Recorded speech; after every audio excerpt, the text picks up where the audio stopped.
안녕하세요. 슬기로운 교회 생활 시즌3 함께하고 있는 교회개혁실 전인대, 그리고 교회 문제 상담소를 함께 맡고 있는 이현주 사무국장입니다. 여러분, 이렇게 만나 뵙게 돼서 반갑습니다. 오늘은 세습에 관련된 이야기를 간략하게 말씀드리고자 합니다.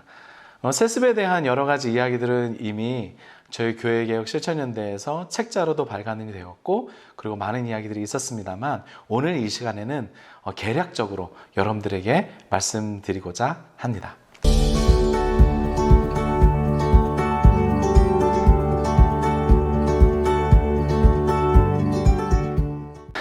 자, 오늘 말씀 나누고자 할 교회 세습, 저희들에게 교회 문제 상담소를 통해서 이렇게 여러 가지 상담들이 근래에 많이 들어오고 있습니다. 우리 교회가 세습하려고 합니다. 우리 교회가 목사님이 다른 어떤 목사를 불러서 이렇게 이취임식을 하려고 해요. 변칙 세습을 하려고 합니다. 이런 이야기들을 많이 이렇게 묻습니다. 상담도 하시고요. 불법이 아닙니까? 라고 묻는데요.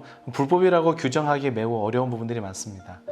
아직까지도 한국교회 교단 가운데 세습을 불법이라고, 또 세습을 하지 않도록 지정한 교단은 3개 교단밖에 없습니다. 물론 그 3개 교단 안에서도 여전히 불법으로 교회 세습을 자행하고 있고요. 그래서 세습이라고 하는 문제를 다루기가 사실 쉽지는 않습니다. 그리고 다 불법이라고 말하기도 또 어렵고요. 또 제도 자체가 미비한 것도 사실입니다. 이런 가운데서도 세습 문제를 우리가 어떻게 바라보고 또 어떻게 우리가 개선해 나갈 수 있을지 함께 고민해 보도록 하겠습니다. 먼저 세습에 대한 이해가 좀 필요합니다. 세습은 혈연주의의 아주 특징적인 이해이고요.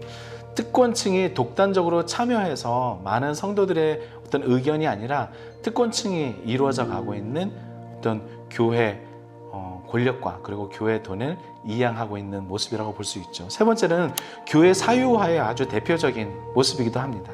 사유화되었다라고 하는 것은 이런 거예요. 교회가 자기 통제가 가능하다는 생각, 즉 몇몇 사람들이 이 교회를 통제할 수 있다라고 하는 생각, 그 생각 가운데서 세습이라고 하는 주제가 불거지게 됩니다. 그리고 마지막으로 한국교회의 불건전성을 보여주고 있는 특징이라고 할 수 있죠. 자본, 권력, 지위를 이양할 수 있다라고 하는 것, 그렇게 해서 앞에 선대 목사가 누렸던 권력과 자본, 그 권위, 이 많은 것들을 자기 아들에게 혹은 자기가 세운 누군가에게 함께 나누어주고 이양할 수 있다라고 하는 생각, 이것은 한국 교회가 불건강하다, 건강하지 못하다, 그리고 잘못 가고 있다라고 하는 것입니다. 하나 더 말씀드리자면, 이미 시민사회 속에서도 부의 세습에 대한, 부의 불평등에 대한 많은 이야기들을 하고 있습니다. 그런 가운데 이 세습이 과연 계속해서 한국교회에 남아있어야 하는지 경각심을 가지고 살펴보아야 할 것이라 생각이 됩니다.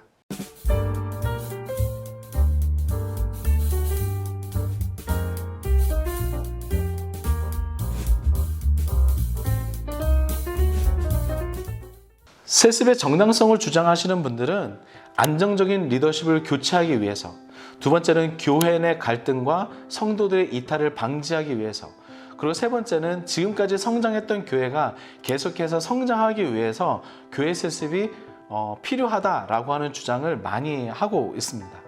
그러나 이것은 성장주의에 빠져있는 한국교회인 것이죠. 계속해서 성장해야 된다. 무엇을 위한 성장인지 우리가 살펴봐야 할 것입니다. 두 번째는 가족주의, 혈연주의에 빠진 한국교회라고 하는 것을 살펴볼 수 있습니다. 교회는 언약 가운데 세워진 것입니다. 하나님의 언약 가운데서 교회가 세워졌고, 하나님의 언약 가운데서 하나님 나라가 세워져 가는 것이죠. 저와 여러분들도 언약 백성으로 존재하고 있는 것입니다. 우리가 아브라함의 자녀가 된 것은 혈연적 관계에서 된 것이 아니라 언약적 관계에서 되어졌다라고 하는 사실을 여러분 꼭 기억할 수 있었으면 좋겠습니다. 그렇다면 교회도 그 언약적 관계 가운데서 세워져 가야 하는데, 왜 꼭 이 부분에 대해서는 혈연적 관계에 대해서 또 그 혈연적 관계가 중요하다 말하고 있는 걸까요? 성경을 오해하고 있는 것, 그리고 성경적이지 않다라고 하는 사실을 여러분들에게 말씀드리고 싶습니다. 더욱이 건강한 교회로 세워지고자 하고 있는 한국교회의 노력, 그런 노력이 없다라고 하는 것을 보여줄 수 있고요. 마지막으로 얼마나 한국교회가 관료주의적으로 지금까지 진행되고 있었는지, 이들의 이야기, 세습이 정당하다는 그 이야기 가운데 우리가 살펴볼 수 있습니다. 세습의 이유는 여러 가지 이유가 있을 수 있겠지만 몇 가지 크게 두 가지 이유를 여러분들이 말씀드릴 수 있을 것 같아요. 첫 번째는 돈과 권력의 이양이라고 하는 문제입니다. 이 문제는 불법적으로 재정 운영을 했던 선대 목사의 그 여러 가지 부분들을 감추기 위해서 결국 세습을 선택하게 되는 이 안타까운 현실이 있고요. 또 하나는 교회 결정에 대해서 비민주적 운영을 해왔던 것들, 이런 것들 때문에 결국 돈과 권력을 이양할 수 없는 것, 그리고 돈과 권력의 이양이라고 하는 것은 목회자 한 개인뿐만이 아니라 세습의 정당성을 주장하고 있는 여러 사람들도 함께 돈과 권력을 나누고 있었기 때문에 새로운 목사가 와서는 안 되어서 결국에는 세습이라고 하는 것을 지지하고 있는 이 사실을 우리가 볼 수 있습니다.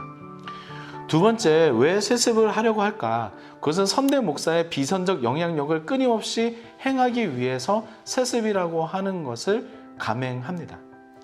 물론 다른 것을 통해서도 선대 목사가 후임 목사를 제치고 계속해서 교회에 영향력을 행사하는 일들을 많이 보고 있는데요. 선대 목사의 영향력이 계속해서 교회에 행해지고 있을 때 후임 목사는 또 교회는 바르게 세워져 갈 수 없습니다. 어떻게든 이런 모습들을 어떻게 끊어내고 다시 함께 건강한 교회로 갈 수 있을지, 새로운 리더십과 함께 어떻게 교회가 세워져 있을지 우리 한국 교회는 고민해야만 합니다. 이 외에도 많은 이유가 있을 텐데요. 크게 두 가지 말씀드렸습니다. 돈과 권력의 이양과 두 번째로 선대 목사의 끊임없는 비선적 영향력의 행사, 이 두 가지를 여러분들에게 말씀드리고 싶고, 이 두 가지를 어떻게 해결할 수 있을지 함께 고민해 보면 좋겠습니다. 세습에 관련된 간단한 말씀 드렸습니다. 세습을 위한 변화, 세습을 막기 위한 여러 가지 노력들이 우리들에게 필요한데요. 세 가지 노력들이 필요하다라고 하는 말씀 드리고 싶네요. 첫 번째는 성도들의 의식 교육이 필요로 합니다. 이것이 올바른 방향성이 아니다라고 하는 사실을 여러분 꼭 기억할 수 있었으면 좋겠습니다. 오히려 올바른 목회자 청빙과 그리고 다음 세대를 향한 교회의 변화를 통해서 관행들 속에서 묵혀졌던 재정 문제 혹은 인사 문제들을 새롭게 좀 드러내고 변화에 대한 계기로서 이 목회자 이취임이 여러분들에게 있었으면 좋겠다는 생각이 듭니다.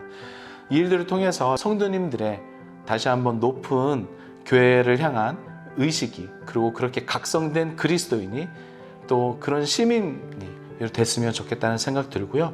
두 번째는 민주적인 의사결정 시스템을 이 기회를 통해서 만들었으면 좋겠다라는 생각이 듭니다.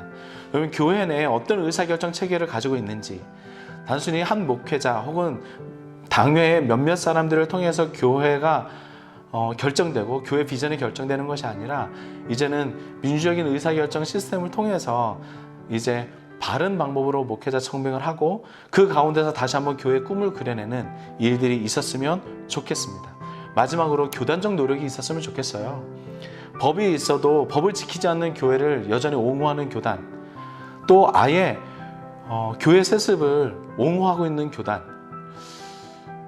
결국 그러므로 말미암아 교회 내에 축적된 자산이 이양이 되고 그 안에서 여러 가지 권력이 이양되고 있는 이런 모습들, 여러분, 세상도 일반 시민사회도 이 모든 것을 그렇게 하지 말자라고 이야기하고 있습니다. 세금도 내지 않는 것 가운데서 많은 그 재산과 권력이 이양되고 있는 이런 현실들, 그 가운데서 우리 교회는 또 교단은 어떤 노력들을 해야 할까요? 스스로 자문해 보시고 이제 이런 일들을 하지 않도록 하는 우리의 노력들을 통해 다시 한번 무너지는 한국교회의 신뢰도를 회복해가고, 그리고 다시 한번 한국교회가 건강한 교회로 거듭나는 계기가 될 수 있었으면 좋겠습니다. 이후에도 함께 교회개혁 실천인데 또 교회 문제 상담소 많은 관심 가져주시고요.